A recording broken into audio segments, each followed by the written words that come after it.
성역 없이 정치를 꿰뚫어보는 시간 월요일 모두 까기로 함께하겠습니다. 조원진 우리공화당 대표 함께합니다. 안녕하십니까? 반갑습니다. 예, 대표님 주말 잘 보내셨습니까? 예. 주말 동안 뭐 엄청난 뉴스가 계속 이게 반복이 됐는데 본격적 얘기 전에 이 정순신 이 국가수사본부장 낙마부터 얘기를 좀 하면 학폭 문제 때문에 결국 28시간 만에 사의를 표명했습니다. 어떻게 보셨습니까? 뭐 학폭 문제 이전에 네. 터질 게 터졌다. 제가 사실은 이 사건 나기 며칠 전에 다른 어떤 방송에 가서 얘기를 했는데 예. 그 이재명을 잡으려는 검찰의 칼이 예. 윤석열 대통령을 찌른다. 그래서 결국 민심 위반이 생길 수밖에 없다. 이런 얘기를 했거든요. 네. 그리고 며칠 있다 이 사건이 터졌는데 네. 문제는 이제 윤석열 대통령 주변에 뭐 인사 풀들이 그래 많지는 않을 거예요. 네. 또 믿고 맡길 수 있는 사람들이 그래 많지 없으니까 윤석열 대통령이 이제 검찰 출신들을 많이 쓰는데 이제 그 쓸 때 써야 되잖아요. 이제 경찰도 자존심이 있는데 경찰 중에서 초기 이제 그 본부장은 뭐 경찰 중에서 좀 뽑아서 전체적으로 리더십을 발휘하고 그거 만들 때 벌써 경찰들 내부에 내 문제가 많았잖아요. 그래서 경찰 3만 명 경찰 가족 경우에 경찰 출신들이 지금 많이 비판적으로 돌아섰어요. 엄청 비판하고 결국은 있습니다. 예. 이제 그 경찰들의 민심이 다른 게 아니잖아요. 국민들의 안전 문제, 그렇죠. 치안 문제, 또 국민들하고 직접 접촉을 하는 분들이란 말이에요. 그런 분들에 대해서 그렇게 민심 위반을 하면 되느냐. 그 정순신 그 본부장 사퇴 문제는 뭐 하루 만에 사퇴했던 게 대해서 국민의힘이 뭐 잘된 거다 이렇게 하는데 그렇게, 그런 인식 가지고는 이 문제 해결이 안 돼요. 문제는 아들의 학폭 문제 예. 또 그 학폭에서 진정한 사과하고 반성하지 않은 문제 이것도 대단히 중요하지만은 아빠 찬스를 썼다는 거 아니에요. 네. 권력을 쥐고 있는 그 당시에 인권 관련돼 있는 검찰 부서에 있으면서 그것을 대법원까지 가서 아빠 찬스를 통해 가지고 덮으려고 했다는 거. 네. 여기서 국민들이 분노하는 거예요. 네. 우리 잘 알잖아요. 그 아빠 찬스 했던 엄마 찬스 했던 네. 뭐 조국 추미애 이런 분들 잘 아는데 이 문제가 사실은 정권을 내놓는 상황까지 갔다고요. 실제로 그렇다는 그렇게 보시는 거군요. 그 한 부분이 있었단 말이에요. 네. 그런데 지금 이 문제도 간단하게 생각할 문제 아니다. 검찰이 그 금융감독원이나 법무부 또 나름대로 청와대 이런데 뭐 검찰이 주요 부서에 다 들어가 있고 핵심 부서에 들어가 있지만은 경찰 조직까지 대국민 접촉을 하는 안전 문제를 책임져 경찰 조직까지 한다는 것은 무리수를 뒀다. 지금 검찰 말씀하셨는데 보면 인사 추천부터 검증부터 다 검찰이거든요. 라인상. 그렇죠. 이제 법무부에서 이제 윤석열 정부 들어와서 민정수석실을 폐지하면서 법무부에다 그걸 넘겼잖아요. 인사검증단에. 인사검증단에. 예. 그 검찰 출신이죠. 네. 그다음에 인사기획관. 그다가 인사기획관 또 안에 또 공직기관 비서관. 검찰 라인이 있으니까 저는 그보다도 검찰 라인이 검찰을 깨고 돌았다. 충분히 검증할 수 있는 여러 가지 뭐 돈봉투 문제. 네. 이영렬 그 검사장 때 돈봉투 문제도 걸려 있었죠.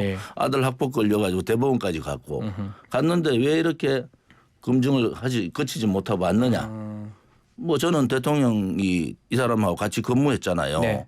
대통령이 모를 수가 없잖아요. 인사검증이 올라오면은 대통령도 보고 갈 거 아닙니까? 그렇죠. 그때 윤 대통령이 어떤 센터를 썼느냐. 이제 제가 그 얘기 하잖아요. 강호에 인물 많다. 지금이라도 이 사태를 막으려면 더 이상 검찰 출신을 권력기관에 임명하지 않겠다는 선언이 필요하다. 이거 안일하게 볼 수가 없어요. 심각하다고 보시는 거죠? 저는 심각하게 보는 게 지금 왜냐하면 야당이 검찰공화국을 하고 검찰공화국 뭐 윤석열 대통령 퇴진 얘기까지 한다고요. 그럼 뭐 전체적인 구호가 그래 나오잖아요. 그 당시에 지금 국민들은 그거에 대해서 굉장히 반감이 있었어요. 무슨 소리 하냐. 대선 불복 아니냐. 이렇게까지 했는데 이런 사태가 벌어지니까 야당의 투쟁에 더 힘을 실어주는 상황이 됐다. 또 하나는 오늘 뭐 저기 이재명 대표 체포동의안 있습니다. 예. 체포동의안 부결돼도 예. 이 문제 때문에 다 덮여버렸어요. 아. 그래서 야당도 복 많은 정권 만났고 아, 야당 정권도 복 많은 야당 만났다. 이것 때문에 자. 그래서 어허. 그 나물의 그 밥들이다. 아니 그러면 이거 관련해서 대통령이든 한동훈 장관도 이제 인사 검증 책임자니까 사과가 좀 있어야 된다 이렇게 보시는 뭐 겁니까? 대통령 사과까지는 예. 힘들겠지만은 예. 인사검증단을 민정수석실에서 법무부로 가져갔으면 법무부의 한동훈 장관은 사과하는 게 맞죠. 근본적으로 질문을 좀 드려볼게요. 이렇게 검사가 정치 전면에 등장하는 거, 정치하는 거 우리 대표님께서 어떻게 보십니까? 검사가 정치 전면에 나서 가지고 끝이 좋은 경우를 제가 못 봤어요. 아하. 그리고 결국은 검사의 본연의 임무는 예. 뭐 수사를 하는 거고 범죄하고 싸움이잖아요. 정치는 포용이고 아하. 국민들의 눈높이에 따라서 국민의 뜻을 따르는 건데 그것을 뜻을 평생 따라보지 않은 사람들이 정치의 전면에 나서면은 굉장히 어려움이 있습니다. 그렇지 않은 경우도 있지만은 네. 그래서 아무튼 이번 전당대회 끝나서 다음 총선 때 국민의힘에서는 검찰 출신 뭐 윤석열 대통령 측근들이 공천 물갈이를 통해서 많이 들어올 텐데 네. 검찰 출신들은 좀 많이 배제하는 게 아하. 필요하다. 지금도요. 국힘당에 그 검찰 출신들 많습니다. 맞습니다. 예. 검찰 출신들 뭐 많아요. 민주당도 많긴 하고요.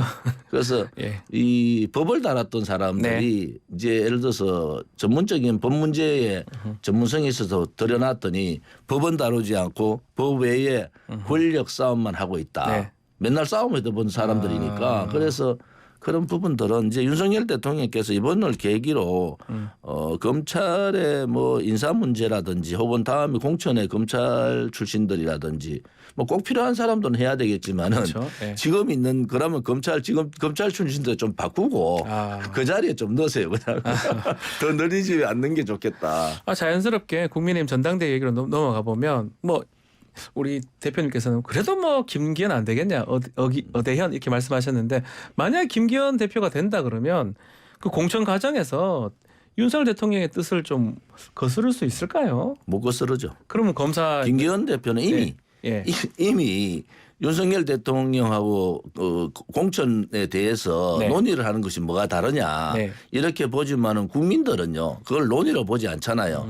또 소위 윤석열 대통령하고 좀 거리를 두고 있는 국민의힘의 그 국회의원들 네. 혹은 정치 지망생들은 그렇게 보지 않죠. 그러니까요. 공천 물갈이 뭐 공천 학살 특히 영남권은 보통 선거에서 한 60% 가까이 55% 60% 가까이 공천 물갈이 하거든요. 네. 이번에는 영남권에 70% 가까이 갈 거다. 다 많이 바꿀 것이다. 바꿀 데가 없어요. 예. 그러니까 영남권에 있는 국민의힘 국회의원들 요즘 좌불안석이죠. 아하. 입장이 곤란한 거예요. 자기는 공천에 힘들다를 알 텐데 네.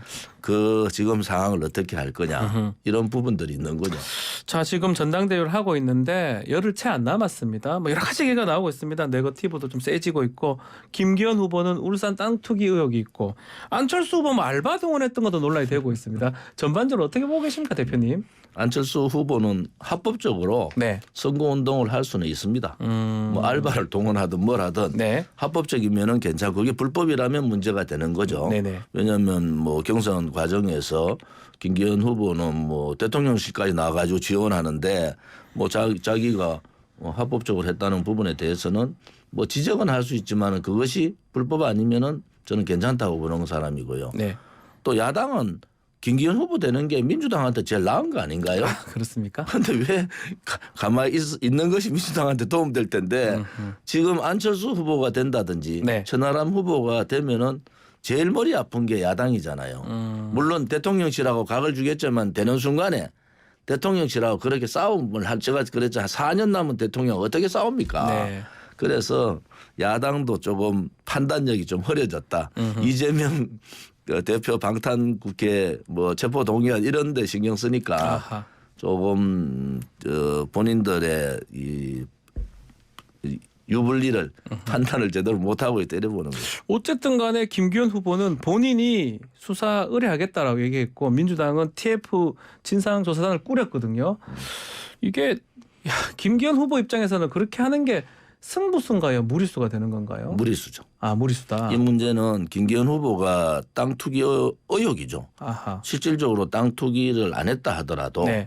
정치 이슈화 될 수밖에 없고 음흠. 뭐 여당의 당 대표가 어떤 이만한 땅을 혹은 뭐 재산이 있으면은 보통 뭐 헌납하고 네. 이런 거 아닙니까? 예. 그런데 여당 당 대표 하려면은 뭐 이 땅 저는 관심 없습니다. 버릴 줄 알아야죠. 그거를 경찰 수사한다고 무슨 의미가 있습니까?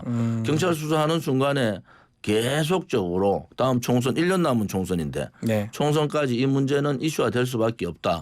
그럼 민주당도 TF 꾸리는 부분이 뭐 민주당으로서는 방법이 없잖아요. 네.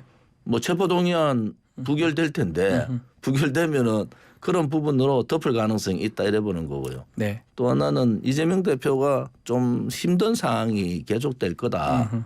저는 권노갑 상임 고문 말에 굉장히 의미가 있다 보여요. 네. 호남의 민심이거든요. 언제까지 민주화 운동이 아닌 개인 비리 문제 의혹 때문에 호남의 민심이 계속 가만히 있을 거냐. 저는 그렇게 보지 않기 때문에 이번은 부결되더라도 다음은 굉장히 어려운 상황이 온다. 그것이 민주당발 분당 사태까지 가능하다 이래 보는 거죠. 민주당도 분당이 가능하다 이 말씀인데 그러면 오늘 체포동의안 이 표결은 어떻게 예상을 부결되죠. 하십니까? 아, 이번에는 뭐 벌써 상임 고문단에서 정리가 됐잖아요. 아. 이번은 그냥 가자. 그 대신에 다음은 선당 후사 해달라.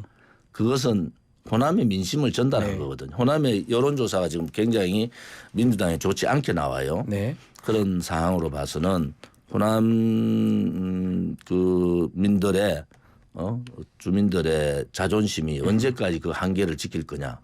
그것도 좀 주의할 필요가 있습니다. 이번이 아니고 만약에 다음에 영장이 다시 청구된다면 그때는 예측 불가능하다 이 그때는 말씀이네요. 호남이 아마 예. 가만히 있지 않을 것 같은데요. 음. 왜냐하면 저는 뭐 대구 출신이지만 네. 뭐 국민의힘은 보수 정당은 TK 민심을 봅니다. TK 민심을 제일 두려워하잖아요. 네. 민주당은 호남 민심을 그렇죠. 두려워한다. 왜냐하면 과거 이런 얘기했어요. 강남을 보수당이 강남을 먼저 때렸느냐. 그다음에 민주당이 영등포를 먼저 때렸느냐. 아. 이 싸움에서 총선에 결판이 난다는 거예요. 그게 민심이잖아요. 네. 양당이 중심 지역의 민심인데 그런 부분을 민주당이 특히 이재명 대표가 잘 인식을 해야 된다. 이게 수도권 경쟁에서 굉장히 위험한 상황이 갈 수 있기 때문에 네. 시간이 갈수록 이재명 대표의 시간보다는 이재명 대표가 어려운 시간이 더 많아진다. 이래 보는 거죠. 그래서 그런지 정치 일선을 좀 떠났던 이낙연, 정세균, 김부겸 전 총리가 최근에 좀 나서는 모양새 강연도 하고 이렇게 행보를 하는데 그 부분은 어떻게 보십니까? 그분들도 구태 인물들 아닌가요? 아, 구태인물들이십니까? 제가 볼 때는 예. 이재명 그 포스터 이재명은 네. 좀 새로운 인물들이 나올 필요가 있다. 그것이 민주당에 사람이 없는 것이 아니고 네. 또 구태로 가면은 다음 총선 어렵습니다. 어렵습니까? 이낙연 전 총리는 어떻습니까? 뭐 6월 달에 들어오신다니까. 네. 이낙연 총리는 목이 있죠. 아하. 본인이 그때 대통령 후보 나갔으면 네. 이 사태가 정권 교체를 안 줬을 거다. 이런 생각을 갖고 있죠. 그런데 네. 이낙연 대표도 한계가 있는 겁니다. 아. 그래서 민주당도 황골 탈퇴 이재명 대표의 문제를 이겨나가려면은 총선에서 나름대로 선전하려면은 황골 탈퇴하는 모습이 좀 필요하다. 새로운 리더가 필요하다는데 혹시 눈에 띄는 어떤 리더가 지켜봅시다. 있을까요? 지금 뭐 천하람 후보도 뭐 갑자기 나오잖아요. 예, 천하람 후보도. 그런데 예. 아마 개혁 그다음에 변화 그다음에 야권 재편 네. 그다음에 정당 정치 개편 이런 걸 들고 나오는 야당 후보. 네. 이 야당 후보가 야당은 항상 민주당 항상 때에 맞춰서 사람이 나오더라고요. 네. 그래서 우리가 돌아볼 필요가 있다 이래 보는 거죠. 자, 끝으로 지금 뭐 개편 관련해서 김진표 의장이 비례대표 50석 확대 얘기를 좀 했습니다. 이거는 지금 상황에서 얘기하는 건 어떤 의미로 우리가 받아들여야 됩니까? 노림수입니다. 아, 어떤 노림수입니까? 비례대표 50석은 절대 안 됩니다. 아. 50석 높이는 건 왜 국민들이 그 용납을 안 국민들이 하잖아요. 의원 많아지는 거 그러니까 싫어하는데요. 50석 늘리는 안 말고 예. 그 세 번째 300석 놔두고 중대선거구제 아하. 혹은 뭐 권역별 비례 네. 여기에 방점이 있어요. 결국은 의석 늘리는 거는 저도 반대하지만 네. 국민들이 별로 좋아하지 않습니다. 알겠습니다. 자, 마지막으로 민생 문제도 한번 질문을 좀 드려보겠습니다. 물가도 오르고 있고 지금 윤석열 정부 방식은 보면 직접 가격을 좀 통제하는 식으로 가버립니다. 뭐 소주값 오른다니까 가서 소주값 못 오르게 할 거다 이런 식으로 이제. 근데 이 방식들이 맞다고 보시는 겁니까? 저는 맞다고 봐요. 아하. 왜냐하면은 그 금융, 네. 통신, 음흠. 정유, 독과점의 혜택을 보고 있는 네. 쪽 이런 예. 쪽은 국가가 과도한 폭리를 막는 게 맞습니다. 음흠. 단지 네. 이게 그 보수 정권은 시장에다 맡겨야 되잖아요. 제가 그런 원칙이 보수 정권의 그 원칙이잖아요. 원칙인데 네. 너무 과도했어요. 금융도 지금 뭐 서민들 그 이자 고금리 때문에 네. 이자 엄청나게 고통받고 있고 기름값 문제. 그렇죠. 그다음에 뭐 전부 다 문제는 뭐 공급망으로 자꾸 돌려가지고 올리는데 네. 그걸 좀 들여다볼 필요가 있다 이래봐요. 근데 나머지 부분들은 저 어제 저녁에 소주 한잔 했는데 예. 5,000원이라서 다행이더라고 소주가. 아, 5,000원. 소주가 6,000원, 7,000원 올라가면은 가셨네요. 걱정되는데 예. 아무튼 서민과 직결되는 물가 문제는 네. 국가가 조금 음흠. 너무 자유 경제를 침해하지 않은 한도 내에서는 네. 좀 개입을 할 필요가 있다. 아하. 나머지 부분들은 시장에 기업에 맡겨야 된다 이래 보는 거죠. 그러니까 이게 지금 이제 윤석열 정부가 원래 좀 취하는 방식이 자유, 공정 이런 건데 뭔가 직접 누르는 방식이니까 조금 어색하다는 것도 있긴 한데 방법이 없을 수 없다 이 말씀이신가요? 공정 상식 다 무너지고 예. 자유를 많이 얘기하는 사람이 자유를 잘 안 지킵니다. 아, 예. 알겠습니다. 자, 뭐 우리 대표님 시간이 또 다 돼 가지고 대표님 월요일 시간 많은 분들이 기다리고 있는데 또 마무리를 좀 해야 될 것 고맙습니다. 같습니다. 저 다음 주에 뵙기로 하겠습니다. 자, 감사합니다. 조원진 운이 공화당 대표님과 함께했습니다.